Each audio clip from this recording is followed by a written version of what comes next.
Well, welcome back. Welcome back to the Extraordinary Drummer Show. I'm your host, Cheron Moore. As I always say, today. Well, I made the rounds. This is someone I really wanted on the show for a long time. She's probably heard that a million times, but I wanted on the show for a long time. She's a producer. She's an educator. She's a drummer's drummer. Uh, and I want to even say a innovator, if I may.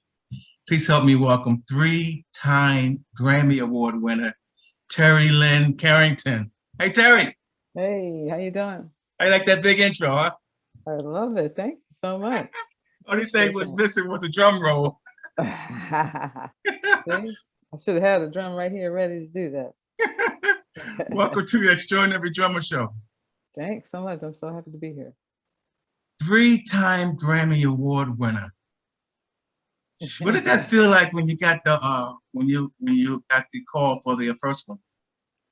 Ooh, I felt because I had gotten nominated 20 years before, almost in 1989, I think it was, and I felt like the second time was earned in a different way because so many years had passed, and I had worked very hard over all that time, just trying to hone in my artistry in general, not just my playing, but my writing and my presentation. So yeah, I was really appreciative of the acknowledgement. If I may ask, where do you keep it? You got special places you keep them? It's on top of my. They're all on top of my piano. Yeah. I had However, oh, go ahead. go ahead. No, please finish that thought. I was going to say, however, one of them may be going to the African American Museum, Smithsonian Museum in DC. So maybe there'll only be two on my piano for a while, but then they'll give it back. Wow. Wow. Before I do the history, I wanted to go through your credits a little bit. And they read like the who is who. I understand Clark Terry brought quite a bit of influence to you. Yes, he was one of my original early mentors, along with my dad. And there are some other people that really supported me along the way. But Clark, he gave me my first professional gig, first paid gig. He flew me out to Wichita, Kansas, to be a part of one of his larger ensembles as a guest. And it was a great experience. I met Diane Reeves that day, Patrice Rushen, and this was in 1977. I want to do one or two more credits. James Moody, what was that like? Oh, James Moody, he was the best. Just such a beautiful man, amazing player, of course. Somebody that just grew over the years. He was never resting on his laurels.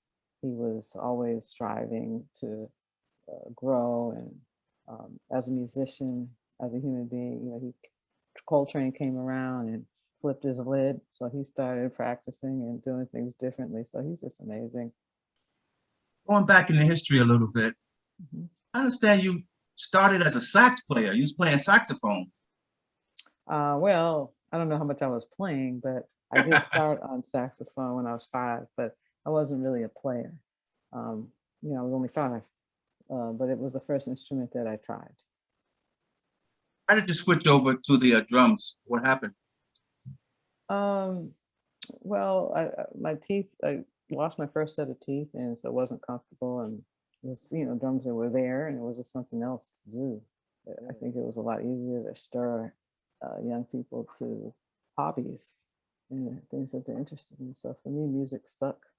Take me to high school. What was the scene like in high school? Well, there was no music really in my school system, so I never played in marching band. They have band in high school, but I didn't participate. So I was um, already going to Berkeley once a week while I was in high school. So I was hanging out with college students and playing when I could in ensembles there. So yeah, I didn't have much in the way of my high school, but um, you know, Berkeley was down the street, so I was hanging out with so many amazing musicians. Um, You've been on over 100 recordings. Is that right? mm-hmm. Can you tell us a short story? I know you got to go here, of something that could have happened in the studio that you remember. I remember doing a recording for Diane Reeves' record. I can't remember the name of the album, but the song was "In Your Eyes," Peter Gabriel's song that Billy Childs had arranged, and we played a take or two, and I just thought it wasn't there yet, and I just didn't like the way I sounded, and I said, I just need one more. No, I needed one more because George said, we're going to move on, and I was like, no, I need one more. He said, well, okay. So he gets back in the control room. Then he says, Terry Lynn, you tripping. We're not curing cancer here. We're just making a record. We're moving on. And I remember how disappointed I was. But now I listen back to that record and that song and that take, and there was really nothing wrong with it. So I just learned a lot from George along the way.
Tell me about the Mosaic project, Love and Soul.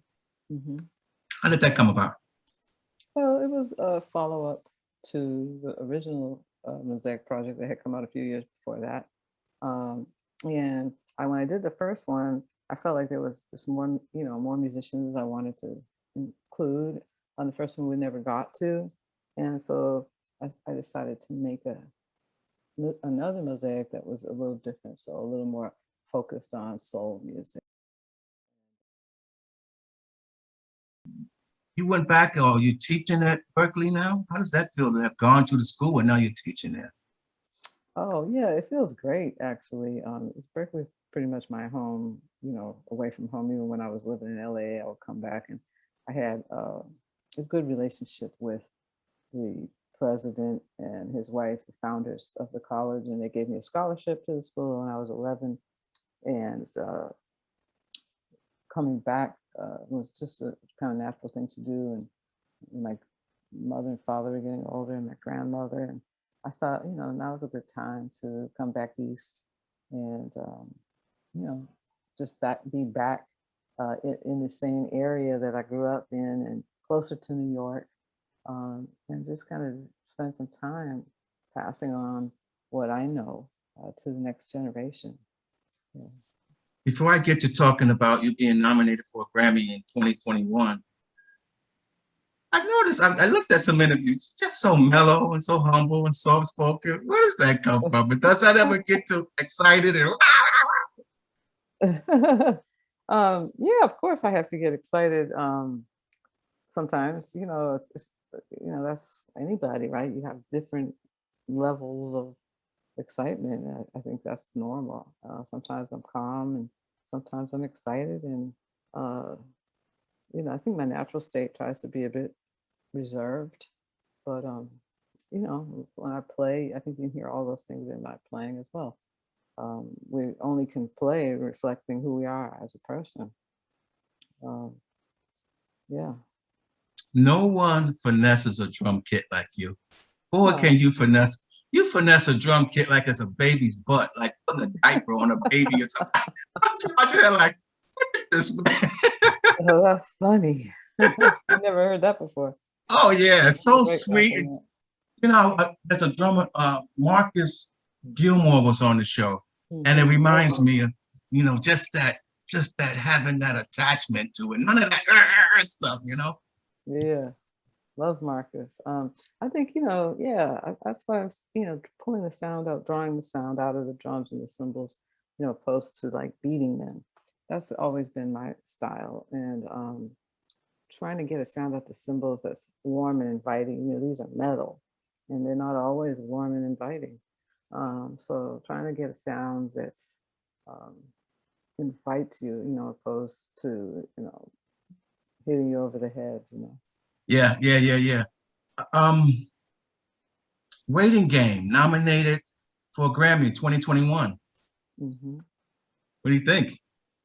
How was that? Well, I mean, it was That feel like? exciting because, the band, especially, I really was happy for them, um, because now they're all Grammy nominees. And that was really, beautiful, especially, how much time and energy and effort we put into that album. It took 3 years to make, and we put a lot of heart into it. And, I think it came out good. And I was so happy that the jazz community embraced it. I was thinking maybe it's not whatever enough, for the jazz critics and the jazz community. Maybe they wouldn't claim it, but they did. And that was really special for me because it really, showed me that the music is moving forward and people are accepting that. We do. Usually we ask the drummers, what endorsements you doing? What are you doing on drums? What are you doing on cymbals, sticks, and so forth? Well, I've been with Yamaha for, I'm trying to think of how long, since I was 18. So I guess, the same thing, like 37 years. Um, and I've been with Zildjian since I was 11. Um, so that's been quite a while, over 40 years with Zildjian. And I play Zildjian sticks now, though. In the past, I was with Vic Firth, and now they've merged. Um, I play Remo heads. I've been with them since forever too. So I've been pretty consistent with those kinds of things. I'm not really a gear techie person, so I'm always looking for the perfect ride cymbal. It's always a quest. Uh, but in general, I'm not. You know, I think your sound has to come from within. It doesn't really come from the gear, but you do want to have gear that works with you, makes it easier. Amazing how Chick Webb and all them old guys could make a trash can top sound good. See? Exactly. Exactly. We do a thing on the show we call Word of Advice, where I ask the drummers, I ask the guests if they will leave a parting word of advice for the up-and-coming drummers, the drummers that are trying to get traction in this business, and even the guys at the next level.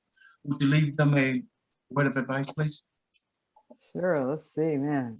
There's so much advice because, and it's different for everyone. Some people have some things together, and some people have other things together. For me, if I were to think back, the keys to my own success, one would be just to be versatile. For me, being able to be versatile enough to get a late night TV show was very helpful to my career. And also to focus on writing, as a drummer, we don't focus on that from the beginning. So I think piano knowledge and harmony knowledge is really important. And also focus on the business and producing and all of these things, because nowadays you have to be a complete artist, complete musician. You have to be aware of everything business wise, and just how to create a brand and how to create a profile for yourself. So it's all of those things together that help you be successful. I did have so much more, but we only have about 3 minutes or so to go. And I do have here, I know you did the I talk show and Arsenio and others. So I am aware of, trust me, there's a lot more paper that can be done here.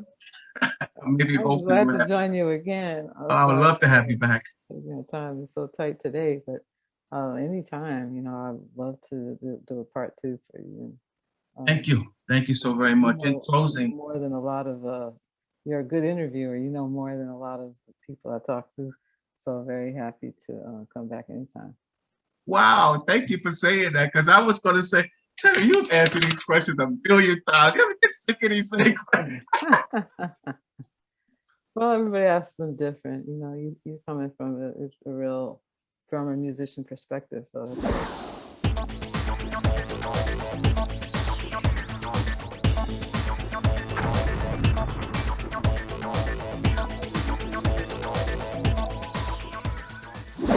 There is a question that I always ask the drummers in parting, in the last question, and I saw where this means a lot to you.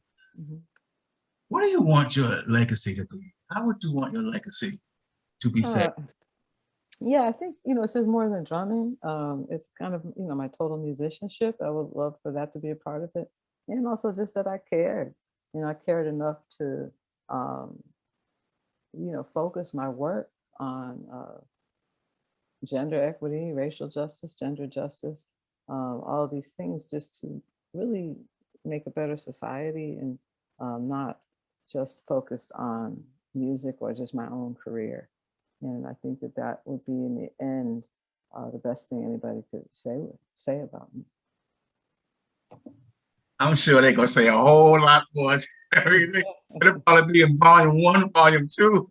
Oh, no, just, we're all here together, trying to make, a better planet. So I think that's what we all have to focus on. Terri, let me say thank you so very much for being on the Extraordinary Drummer Show. Look, I made it right at 3:30, huh? Yeah, so you got that drummer timing. That's what I was doing. That's what they do. All right there. Thank you so much for being on the Extraordinary Drummer Show. All right. Thank you, Cheron. I really appreciate it. Will you help us wave goodbye to everybody?